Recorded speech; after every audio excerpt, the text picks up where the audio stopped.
اور کبھی آزاد کشمیر کے لوگوں کو مارنے سے، اور کبھی بلوچستان میں BLA کے لوگوں کے اوپر گولیاں چلانے، ان کو غدار ڈکلیئر کرنے، بلوچیوں کا قتل و غارت گری کریں، ان کی خون ریزی کرنے سے، پختونخوا میں پختون کا خون پانی کی طرح بہانے، وہاں کی معدنیات کو لوٹنے، وہاں کی وادی تیرہ کو خالی کرانے، وہاں کے لوگوں کے نظام اور زندگیوں کو تباہ کرنے سے فرصت ملے تو یہ سجیلے جوان جو ہے نا، کوئی غزوہ ہند لڑیں گے، یہ وطن کے سجیلے جوانوں میں اتنا دم خم نہیں ہے کہ یہ بھارت سے جا کے لڑیں یا اسرائیلیوں سے لڑیں، مگر اس میں اتنا دم خم ہے کہ پاکستان کی قوم کو سنب کرنا، پاکستان کی قوم کا خون بہانا، پاکستان کے لوگوں کے گولیاں چلانا، سنائپر چلانا، مشین گنے چلانا، تیزابوں میں گھلانا، کنٹینروں میں باڈیاں ان کی چھپانا، اس طرح کے کاموں میں یہ سجیلے نوجوان جو ہے نا کافی حد تک مصروف ہے۔ ان سے نفرت جو ہے نا ایمان کا حصہ ہو چکا ہوا ہے، کیونکہ اقتدار کی ہوس میں،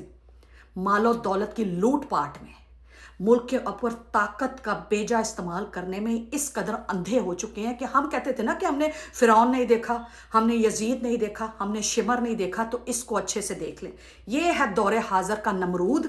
یہ ہے اس دور حاضر کا شمر، اور یہ ہے اس دور حاضر کا یزید جو اپنے ملک کے لوگوں کے اوپر اپنی ہی فوج سے گولیاں چلواتا ہے۔ یہ لڑے گا غزوہ ہند، یہ لڑے گا بھارتیوں کے ساتھ۔ اس نے تو مقبوضہ کشمیر آزاد کروانا تھا نا، اس میں دم خم ہے کہ یہ مقبوضہ کشمیر آزاد کروائے؟ یہ مقبوضہ کشمیر آزاد نہیں کروائے گا، یہ آزاد کشمیر کے اوپر خود مقبوضہ بن جائے گا اور قبضہ کر لے گا اور کہے گا یہ ہے جی مقبوضہ کشمیر، جس کو ہم لوگوں نے آزاد کر لیا ہے اور جس پہ ہم نے غلبہ پا لیا ہے۔ ورنہ وہ والا مقبوضہ کشمیر جو پچھلے 80 سال سے نسل در نسل قربانیاں دے رہے ہیں اپنی آزادی کے لیے، آج وہ بھی یہ بات کہنے پہ مجبور ہو گئے ہیں کہ ہمیں پاکستان کے ساتھ شامل نہیں ہونا، ہمیں اپنی خود مختاری، اپنی آزادی، اپنی سالمیت انڈیپینڈنٹلی چاہیے۔ اور یہی شخص جو ہے نا پاکستان کو توڑنے پہ لگا ہوا ہے۔ بلوچی غدار، سندھی غدار، پختونخوا غدار، پنجاب میں تحریک انصاف اپنے حقوق کے لیے نکلی، اپنے الیکشن کے لیے نکلی، وہ غدار۔ اب آزاد کشمیر کے لوگ اپنے حقوق کے لیے نکلے تو وہ غدار۔ تو سب سے بڑا ایماندار تو یہی ہے، یہ تو آسمان سے اترا ہوا نعوذ باللہ معاذ اللہ استغفر اللہ کوئی فرشتہ ہو گیا، نعوذ باللہ معاذ اللہ استغفر اللہ یہ کوئی پیغمبر ہو گیا کہ یہ سر سے لے کر پاؤں تک دودھ کا دھلا ہوا ہے، مانو نعوذ باللہ معاذ اللہ استغفر اللہ غلاف کعبہ بھی یہ پہن کے آ جائے نا، یا آب زمزم سے بھی نعوذ باللہ معاذ اللہ استغفر اللہ نہا کے آ جائے، تو اس نمرود اور یزید نے جتنے پاکستانی لوگوں کے خون بہائے ہیں اور اس کے ہاتھوں پہ جتنے پاکستانی لوگوں کا خون ہے نا، اللہ تعالیٰ کی ذات اس کو اور اس کی 7 نسلوں کو ایسا تڑپا کے، ترسا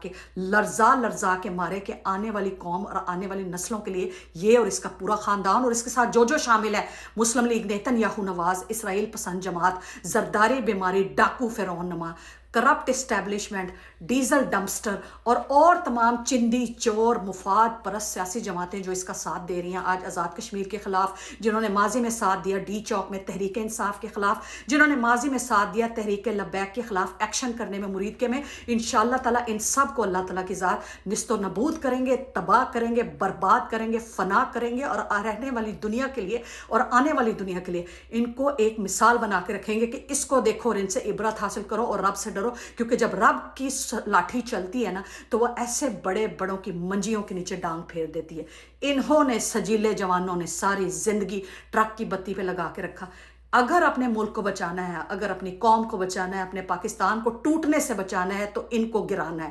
ان کا بنایا ہوا نظام نست و نابود کرنا ہے۔ آج گلگت بلتستان میں عمران خان نے واضح برتری لی، لیکن اس حرام خور کی وجہ سے، اس خنزیر عاصم منیر کی وجہ سے آج پیپلز پارٹی جنہوں نے سندھ تباہ کر کے رکھ دیا، جنہوں نے کراچی کا بخیہ ادھیڑ کے رکھ دیا، ان کو گلگت بلتستان میں حکومت دی جا رہی ہے۔ آپ کو پتہ ہے ان کو کیوں حکومت دی جا رہی ہے؟ ان کو راضی کرنے کے لیے تاکہ کل کو 28ویں ترمیم پہ وہ دستخط کر کے ہمارے ساتھ شامل ہو اور پاکستانیوں سے ان کے ووٹ کا حق چھینا جا سکے اور 18 سال کی عمر کی بجائے 25 سال کی جا سکے۔ تو یاد رکھیے، آپ 25 کر لیں یا 75 کر لیں، ووٹ ہمیشہ عمران خان کا ہوگا۔ اور دوسری جو بات، پیپلز پارٹی کو جو گلگت بلتستان میں حکومت بنانے کی اجازت دی جا رہی ہے، اس میں یہ مفاد بھی شامل ہے کہ جتنے اوورسیز پاکستانی ان کو دن رات چھتر مارتے ہیں، ان کو چھتروں چھتر کرتے ہیں، ان کا بخیہ ادھیڑ کے رکھتے ہیں، ان کی جائیدادیں آپ ضبط کریں گے؟ کر کے تو دیکھیں، ہاتھ تو ڈال کے دیکھیں۔ آپ لوگوں کے بھی اثاثے امریکہ میں ہیں، آپ لوگوں کے بھی اثاثے آسٹریلیا میں ہیں، آپ لوگوں کے بھی اثاثے کینیڈا میں ہیں، آپ لوگوں کے بھی اثاثے مڈل ایسٹ میں ہیں، قطر میں، سعودیہ میں۔